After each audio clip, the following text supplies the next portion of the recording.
RC One vous est présenté par Horizon Hobby, rcteam.fr, le magasin en ligne dédié à la voiture RC, et Mini Planes, le leader du modélisme en France.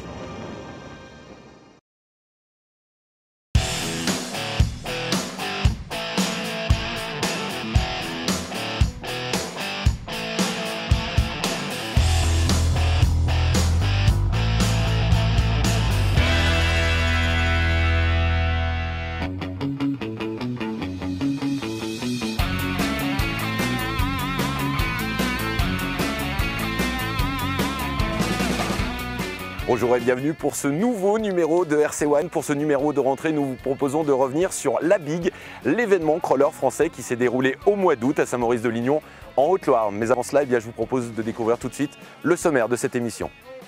Le bureau design de Renault Trucks a fabriqué les carrosseries de son nouveau camion pour les mini-routiers de France. Nous reviendrons ce mois sur cette collaboration insolite. C'est encore l'été et nous vous proposons de voler au bord de l'eau avec l'essai de l'hydravion Icona 5 de chez Parkzone. Nous reviendrons aussi sur le plus gros rassemblement français de crawlers, la Big, qui s'est déroulé cet été. Au sommaire également l'essai de l'Impulse et du Blackjack miniature de chez Proboat, deux mini-bateaux pour naviguer dans sa piscine. Enfin, nous vous proposons l'essai du Vreit, un rock racer de chez Axial, qui est devenu un best-seller mondial.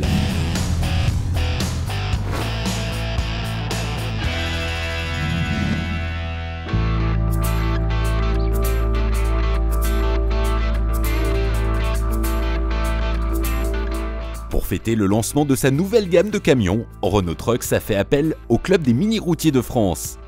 Pour les besoins de l'animation, un truck de ouf qui a été organisé cet été à Lyon, le bureau design du constructeur français a réalisé les carrosseries pour les camions miniatures. Une première mondiale qui fait la fierté de Patrick Louvet, le président des mini-routiers. Les mini-routiers de France sont très fiers d'avoir réussi de pouvoir réaliser d'avoir les véhicules Renault et donc sortir une cabine dernier modèle, en sachant que le modèle grandeur est sorti il y a 3 semaines en présentation à la presse, et donc de pouvoir réaliser cet événement et présenter les miniatures en même temps que les vrais au public aujourd'hui sur ce truck de ouf, c'est vraiment un très grand honneur pour l'association. Le design des camions n'ayant pas encore été dévoilé au grand public, c'est dans le plus grand secret que le personnel de Renault Trucks a travaillé sur les carrosseries. Les mini-routiers ont découvert sur site ces modèles uniques et ont été bluffés par les très belles réalisations, bien supérieures aux modèles du marché. Les différences par rapport à une marque de modélisme, en fait, c'est les modélismes va simplifier la cabine, alors que là, le bureau design a cherché le souci du détail et dès l'origine. On a même les antennes sur le toit qui ne sont chez aucune marque de modélisme pur.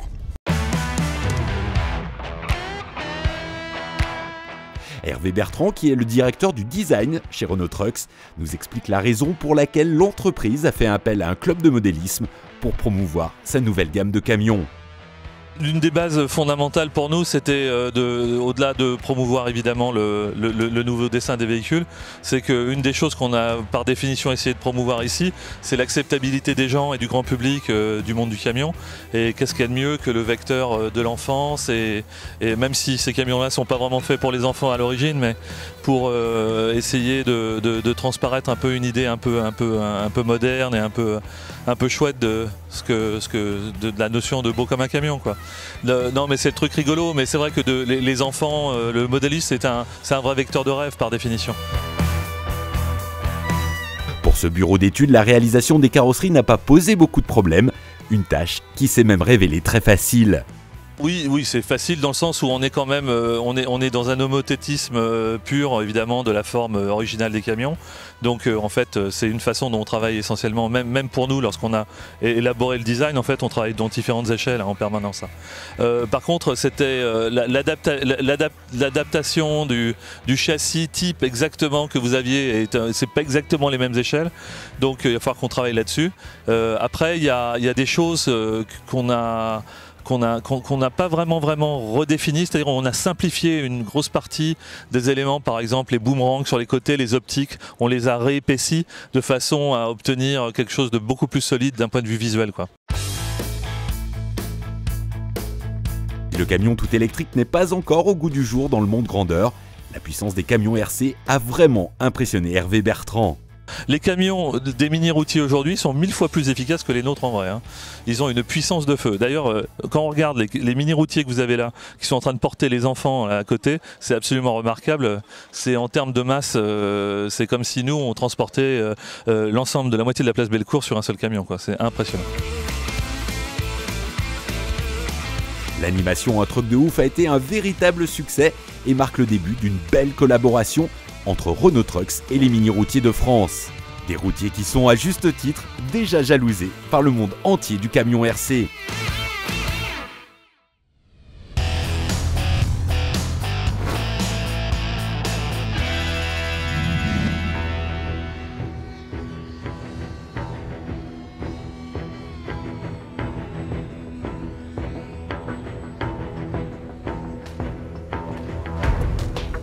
L'Icon A5 est un projet d'avion américain amphibie. Cet avion de loisirs grand public qui peut aussi bien se poser sur une piste que sur l'eau est à l'état de prototype mais devrait être commercialisé dans les années à venir pour un peu moins de 200 000 $. En modèle réduit, c'est Parkzone qui a reproduit cet appareil sous licence, un avion en mousse d'1,30 m d'envergure qui est au catalogue de la marque depuis 2012 et une version micro équipée de la S3X qui est sortie cet été. Nous avons voulu profiter du soleil du mois d'août pour nous jeter à l'eau et nous initier à l'hydravion, mais après avoir patienté plusieurs jours, nous avons dû nous résigner à voler avec le vent qui n'a cessé de souffler sur l'étang de notre essai. Après avoir pris la sage décision de reporter l'essai du micro Icon, nous avons mis à l'eau notre plus gros modèle. Une fois alignés, nous avons mis progressivement les gaz tout en tirant légèrement sur la profondeur. Quand l'Icon a atteint sa vitesse de décollage, il s'est levé tout seul au-dessus de l'eau. À peine le temps de réaliser que cette phase de vol est enfantine, nous avons dû nous battre avec les manches pour résister au vent. Le comportement de l'Icon est celui d'un traîneur, bien que le poids du fuselage soit plus élevé que sur un autre modèle de début. La reproduction de l'Icon A5 est très réussie, à l'image des nombreux détails qui ont été moulés et de la superbe verrière fixée par de puissants aimants.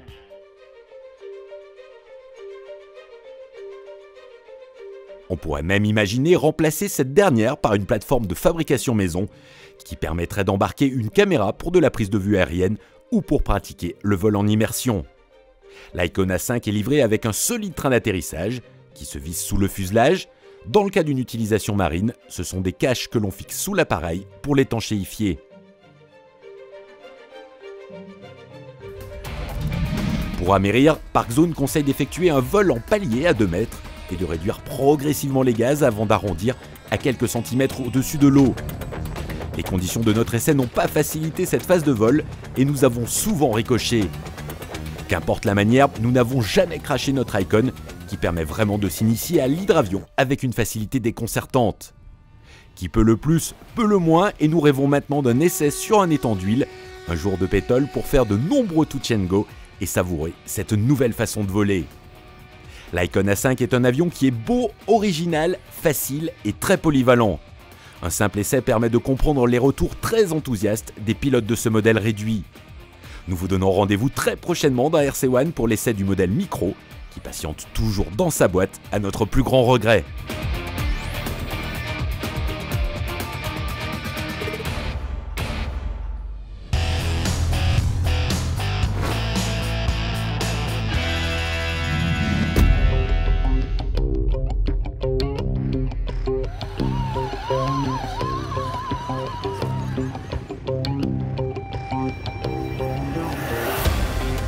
Le plus gros rassemblement français de crawlers, comprenez Trial RC, a lieu chaque année à la fin du mois de juillet sur le site du motoclub des Crampons à Saint-Maurice-de-Lignon, en Haute-Loire. Si l'objectif premier de cet événement est de permettre aux pilotes de se rencontrer et d'échanger sur la discipline, la Big est aussi une compétition. Ludovic Prost, l'organisateur, nous explique le déroulement de la course et de la super finale. Il y a de nombreuses alternatives, on va dire la plus courante c'est 10 portes. Une porte de départ, une 10e d'arrivée. Chaque porte franchie compte des points de bonus. Et puis il y a tout un règlement qui interdit les marches arrière, les retournements avec interaction du pilote. Il y aura des pénalités dans ce cas-là. On compte les plus, on compte les moins, on fait la soustraction. Et puis au final, chacun a un score et un temps, puisque chaque course est chronométrée avec un temps limite. Lorsqu'on arrive en fin de temps, la course se termine et on se prend un forfait de 40 points pour DNF, Did Not Finish, donc 40 points de pénalité qui est le maximum pour quelqu'un qui court sur une course. Cette année, comme dans de nombreuses rencontres, de nombreuses compétitions officielles, on a 10 finalistes, donc on organise une toute dernière course, on va dire la partie qualif et les 10 premiers participent au final. Pour essayer de rendre équitable la course pour tous, chaque pilote va placer une porte, donc va créer une difficulté supplémentaire. Il y aura toujours une équipe de juges qui va accepter ou non. Si une porte est impossible à franchir, on pourra la modifier. Mais globalement, ce sont les pilotes qui fixent le parcours et donc la difficulté.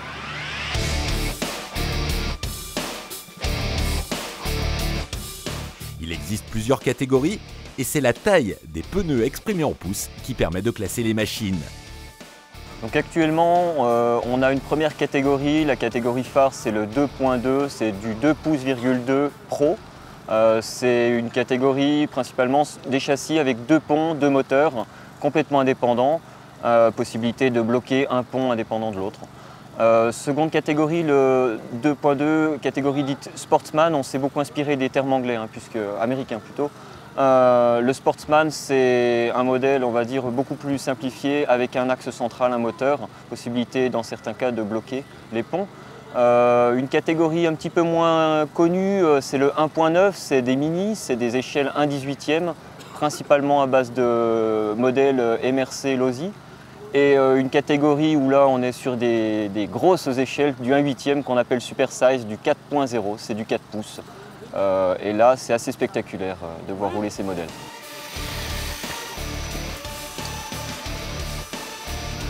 Les qualifications se sont déroulées sans encombre le samedi. La pluie est venue perturber le lendemain le déroulement des finales, obligeant les organisateurs à classer les pilotes dans l'ordre des qualifications.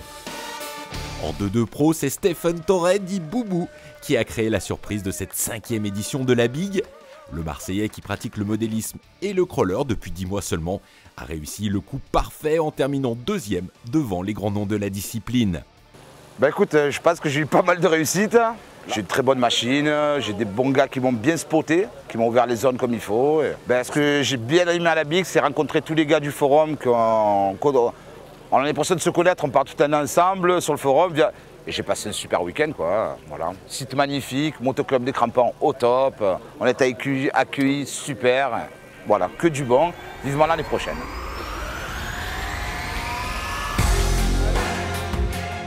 En Super Size, la participation était plus faible, mais le spectacle offert par les pilotes était à la hauteur des machines et des obstacles qu'ils franchissent. Il n'existe pas de kit de compétition et les pièces sont rares. Pour concevoir ces crawlers 4 pouces, les pilotes doivent souvent faire preuve d'une très grande ingéniosité. La conception elle est à peu près identique à celle d'un plus petit. Là on a vraiment une taille de pneus, un des pneus qui sont très importants. Fabrication maison, pour un souci financier on va dire. Il faut presque 2 pneus d'une toute plus petite taille pour uniquement la bande de roulement du pneu. Et on récupère le flanc sur d'autres machines en 1/10e et on colle tout ça à la cyanoacrylate. Voilà, donc de la patience il faut.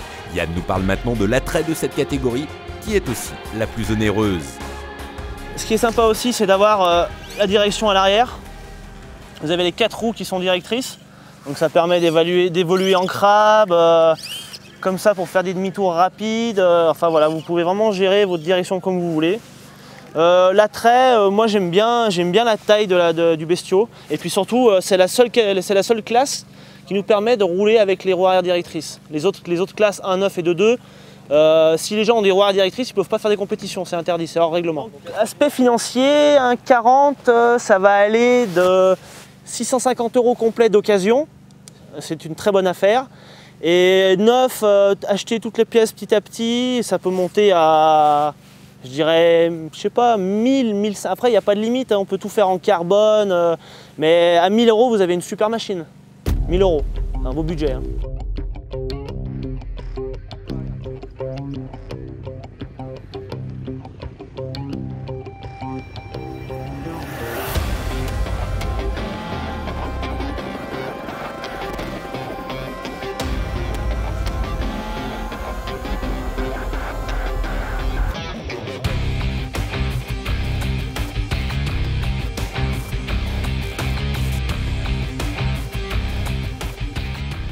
La Big, c'est aussi l'occasion de réunir des passionnés de scale, dont l'objectif est de reproduire des 4x4 avec le plus de réalisme possible. Cette discipline, qui est en plein essor depuis quelques années, nous a permis de découvrir des petites merveilles, à l'image de la réalisation Destroy de Tristan Dobré, qui a utilisé une base de SCX10 de chez Axial. Donc en fait l'idée c'était de continuer à faire un travail et de créer un travail de rouille dessus. Donc c'était de changer par rapport à tous les véhicules qu'on peut voir, d'avoir un véhicule un peu déglingué, un peu cracra et surtout avoir une carrosserie évolutive. C'est-à-dire qu'au fur et à mesure des sorties, forcément il y a de l'usure un peu sur les cailloux qui va se faire et c'est de créer justement de faire une carrosserie qui évolue au fur et à mesure du temps et de créer un effet de rouille, un effet un peu de cabossage, essayer de faire vivre la carreau et pas de la réparer, quoi. Moi j'aime bien les carrosseries quand tout bouge un petit peu dessus, donc voilà, j'ai glané un petit peu partout des petites idées comme par exemple un rétroviseur qui pendouille, donc l'idée c'est qu'il soit cassé et qu'il pende au bout de son fil, ou encore des feux cassés à l'avant, une chaîne qui pend, qui va clinguer, qui va cogner, et puis rajouter des petits dés au pare-brise. L'idée c'est de faire quelque chose d'un petit peu rigolo avec voilà, un capot moteur fonctionnel et à l'intérieur s'amuser à mettre différents éléments pour que ce soit un petit peu sympa à regarder. Et que pareil, quand on saute, le capot se lève, c'est d'avoir un véhicule qui soit un petit peu animé et peut déglinguer, quoi.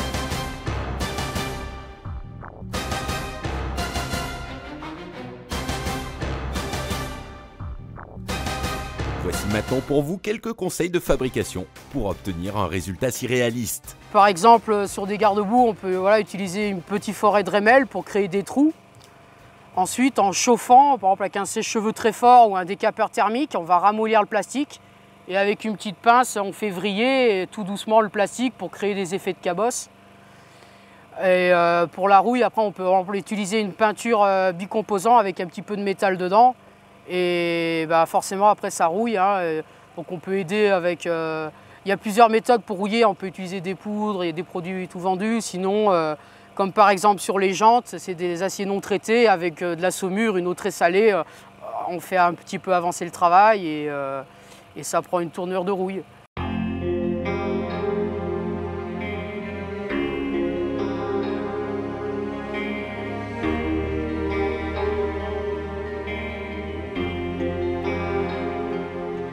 Cette 5e édition de la Big a été une réussite, une vraie consécration pour les organisateurs qui attirent de plus en plus de pilotes européens et de sponsors. Le crawler et le scale sont des disciplines de pleine nature très attirantes et on ne peut repartir de cette manifestation qu'avec la forte envie de se construire une machine.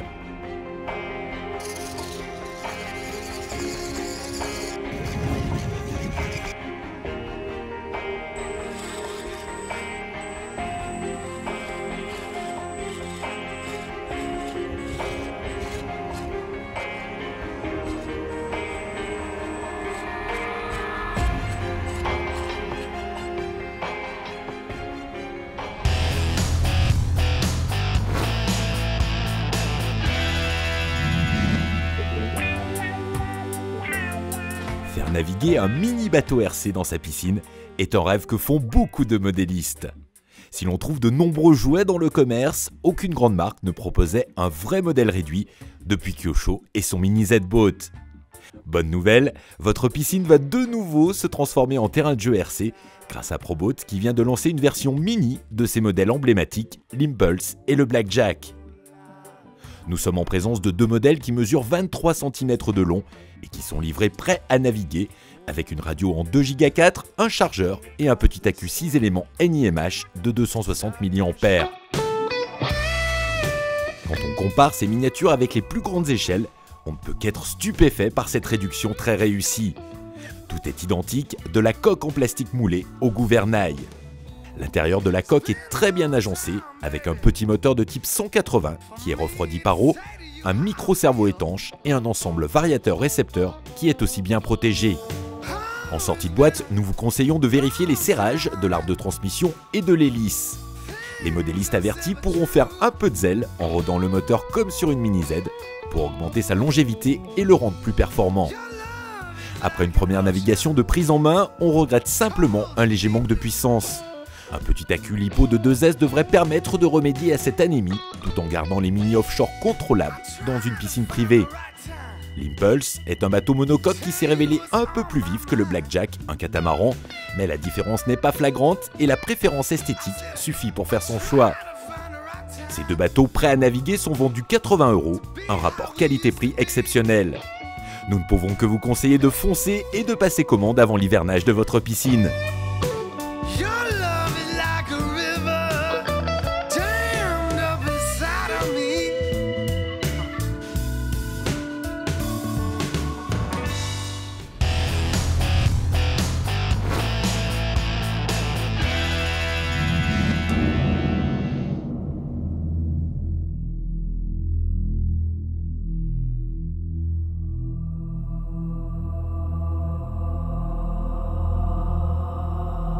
Axial est une marque américaine qui a grandement participé au développement du scale.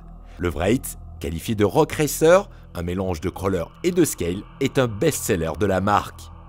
Capable de rouler vite et de sauter, le Wraith peut aussi trialiser sur les rochers, ce qui en fait une machine de loisir très polyvalente.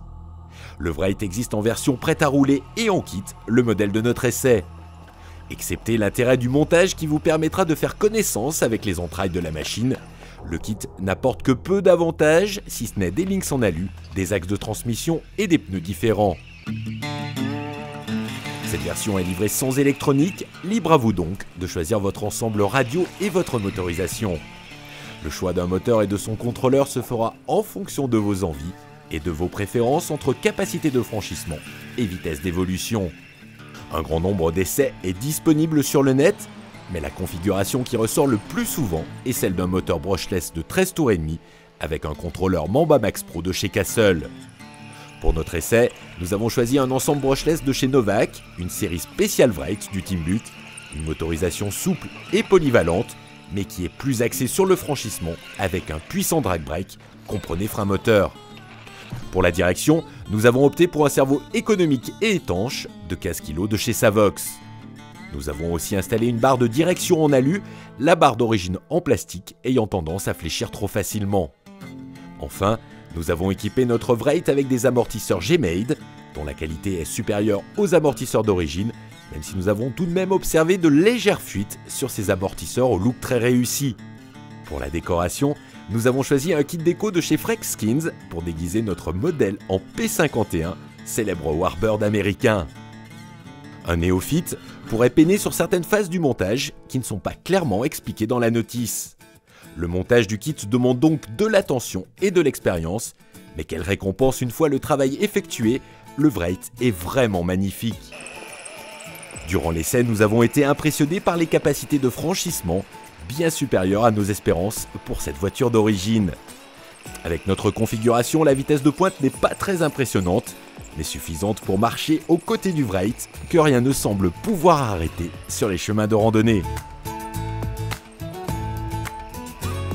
À part le Summit de Traxxas et le Twin Hammer de Vatera, aucune autre machine ne peut concurrencer le Wraith, qui règne en maître sur le segment des machines loisirs de pleine nature. Cette machine est incroyable, mais Wraith.